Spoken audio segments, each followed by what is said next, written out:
I just watched the Cropsey Incident, and holy crap was that one bad.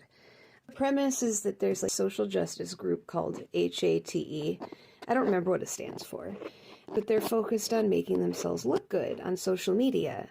And so there are these disappearances of minority children in the area in Wisconsin, and so they decide to go look for, they end up deciding it's Cropsey. And they decide to go looking for the child murderer to try to get some clout and take care of him. They end up finding a random man in the woods who's just hanging out in his shed. They chain him up. They make him look like a Satanist. Turns out he is a Satanist. You find that out within the next 10 minutes. The leader goes kind of nuts. She kills him. And the group splits into two people and two people. You've got the sane ones and the more insane ones.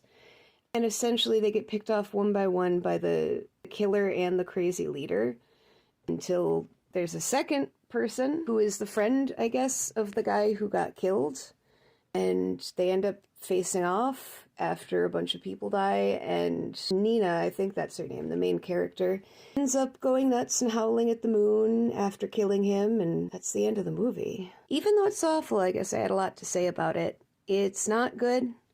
I would give it 1 star out of 5, specifically, and only that 1 star, because cameras are good. They have good equipment. Everything looks really HD. They didn't even try, though, when they were trying to do night vision or infrared. They just changed the colors of the screen. Stuff like that. I don't know what they were going for with this movie. I suggest to avoid it at all costs, unless you want an object lesson on how not to edit a film. The movie is shot bizarrely. The editing is atrocious. It is over-edited.